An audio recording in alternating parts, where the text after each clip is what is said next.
Winger Manchester United, Bryan Mbeumo, mengaku sangat senang usai timnya menumbangkan Brighton 4-2 di Old Trafford. Ia menilai kemenangan itu menjadi titik balik penting bagi kepercayaan diri skuad Setan Merah setelah awal musim yang kurang konsisten.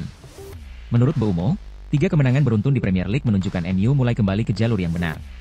Ini kemenangan besar untuk kami, sangat penting bagi kepercayaan diri seluruh tim, ujarnya. Namun Mbeumo menegaskan timnya tak boleh puas dan harus terus bekerja keras demi posisi terbaik. Pekan depan, Setan Merah akan melawat ke markas Nottingham Forest untuk melanjutkan tren positif mereka.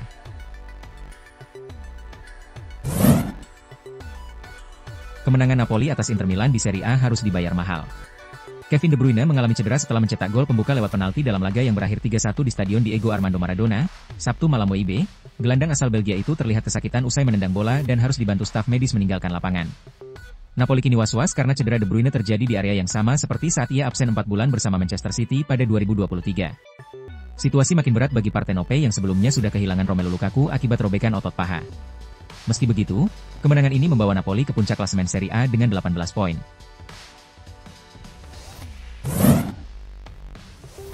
Liverpool kembali menelan hasil pahit usai kalah 2-3 dari Brentford dalam lanjutan Liga Inggris di GT Community Stadium, Minggu dini hari WIB. Kekalahan ini menjadi yang keempat bagi Liverpool musim ini, setelah sebelumnya tumbang dari Manchester United, Chelsea, dan Crystal Palace. Jumlah kekalahan itu kini bahkan lebih banyak dibanding MU, yang baru 3 kali kalah. Liverpool pun tertahan di peringkat ke-7 klasemen dengan 15 poin, sedangkan MU naik ke posisi ke-6 dengan 16 poin. Manajer Arne Slot menegaskan akan melakukan evaluasi mendalam, mengakui timnya gagal menjalankan hal-hal dasar dan perlu segera memperbaiki performa. Rentetan hasil buruk Juventus membuat posisi Igor Tudor mulai goyah. Sinyonya tua sudah 7 laga tanpa kemenangan di semua ajang, terakhir menang pada 13 September saat menaklukkan Inter Milan 4-3. Setelah itu, mereka mencatat 5 hasil imbang dan 3 kekalahan beruntun. Meski isu pemecatan mulai berembus, Tudor mengaku tidak gentar. Dalam wawancaranya dengan Football Italia, ia menegaskan tetap fokus mencari solusi terbaik bagi tim. Saya tidak takut. Saya menikmati tantangan ini, bahkan di masa sulit. Fokus saya adalah memotivasi pemain dan menemukan cara terbaik untuk bangkit, ujar Tudor.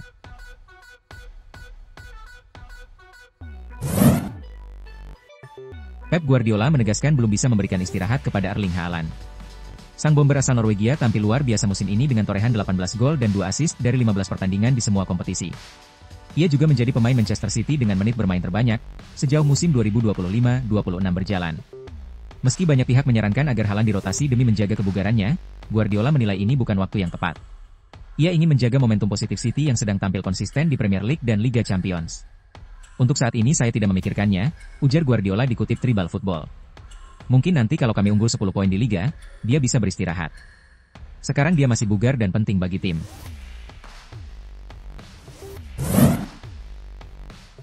Virgil van Dijk mengakui kesulitan menjelaskan penyebab keterpurukan Liverpool, namun ia yakin timnya bisa segera bangkit. The Reds kini terpuruk dengan 5 kekalahan dalam 6 laga terakhir, termasuk kekalahan 2-3 dari Brentford akhir pekan lalu. Liverpool juga belum mencatatkan satupun clean sheet dari 9 laga Premier League musim ini.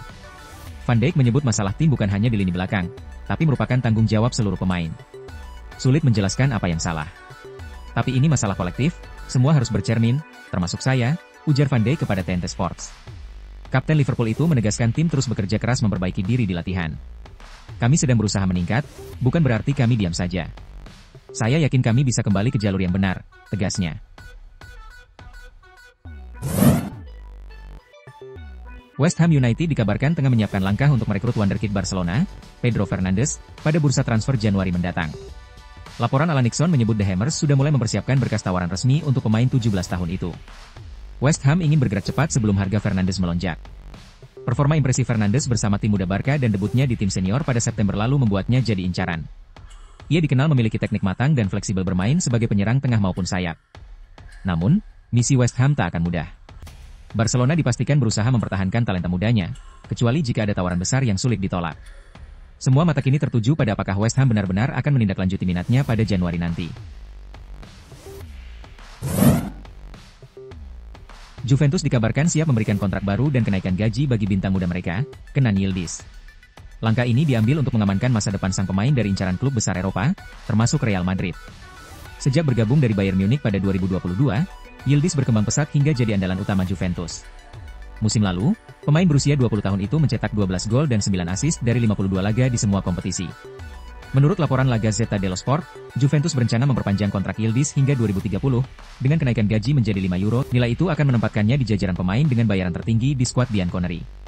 Orang tua dan agen Yildiz dikabarkan sudah bertemu dengan manajer umum Juve, untuk membahas detail kesepakatan baru tersebut.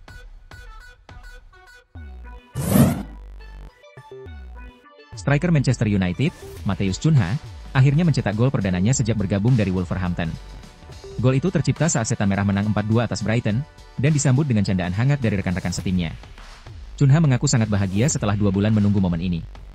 Akhirnya, saya bekerja keras untuk gol ini dan senang bisa membantu tim meraih kemenangan, ujarnya kepada Sky Sports. Namun, perayaan gol Cunha diwarnai momen lucu.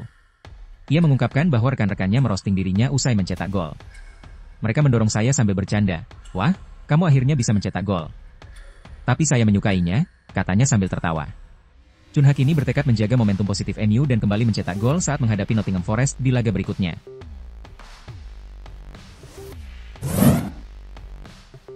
Gelandang timnas Indonesia, Ricky Kambuaya tak menutupi kekecewaannya usai Garuda gagal menembus putaran final Piala Dunia 2026. Indonesia harus tersingkir di babak keempat setelah kalah tipis dari Arab Saudi 2-3 dan Irak 0-1.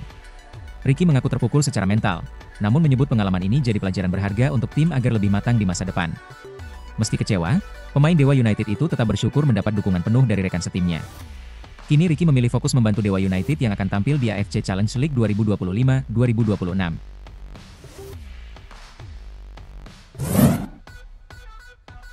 Manchester United melanjutkan tren positif di Premier League dengan meraih kemenangan ketiga beruntun. Bermain di Old Trafford, Setan Merah menundukkan Brighton 4-2.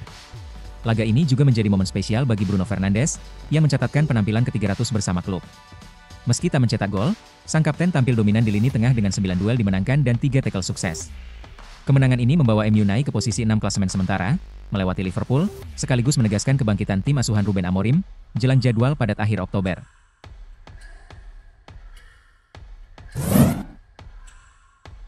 Arsenal meraih kemenangan penting di pekan ke-9 Premier League.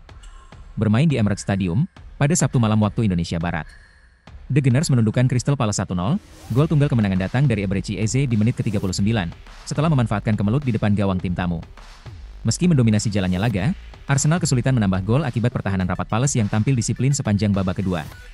Dengan hasil ini, Arsenal makin kokoh di puncak klasemen dengan 22 poin, sementara Crystal Palace tertahan di posisi ke-10. Kemenangan ini juga memperpanjang tren positif pasukan Mikel Arteta, yang kini tak terkalahkan dalam 5 laga terakhir Premier League.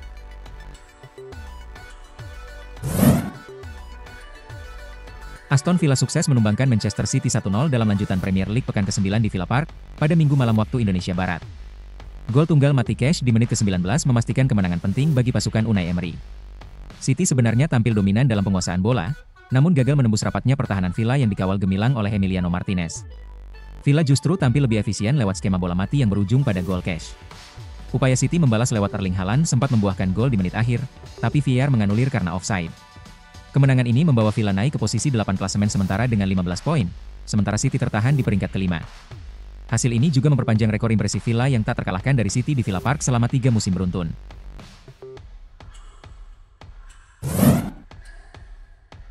Real Madrid menaklukkan Barcelona 2-1, dalam laga sengit El Clasico di Santiago Bernabeu, pada Minggu malam waktu Indonesia Barat. 2 gol Los Blancos dicetak Kylian Mbappe dan Jude Bellingham, sementara Fermin Lopez mencetak gol hiburan untuk Blaugrana. Pertandingan berlangsung panas sejak awal, ada penalti yang dibatalkan VAR, gol offside Mbappe, hingga kartu merah untuk Pedri di masa tambahan waktu. Madrid unggul lebih dulu lewat aksi Mbappe di menit ke-22, sebelum Barcelona menyamakan kedudukan melalui Fermin Lopez. Namun Bellingham memastikan kemenangan lewat gol tap-in 5 menit berselang.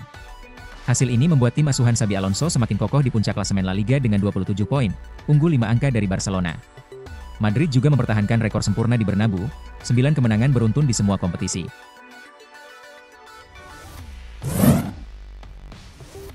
Lazio sukses menundukkan Juventus 1-0 pada pekan ke-8 Serie A 2025-2026 di Stadio Olimpico, Senin dini hari. Gol tunggal Toma Basic di menit ke-9 jadi pembeda dalam laga sengit ini. Kemenangan ini membawa Lazio naik ke peringkat ke-10 klasemen dengan 11 poin, sekaligus menjadi kebangkitan setelah start buruk di awal musim. Sementara itu, Juventus kembali terpuruk. Pasukan Igor Tudor gagal menang dalam 5 laga beruntun, dan kini tertahan di posisi ke-8 dengan 12 poin. Juventus sebenarnya mendominasi penguasaan bola dan menciptakan banyak peluang, tapi penampilan gemilang Ivan Provedel di bawah Mistar memastikan 3 poin milik Lazio bertahan hingga peluit akhir.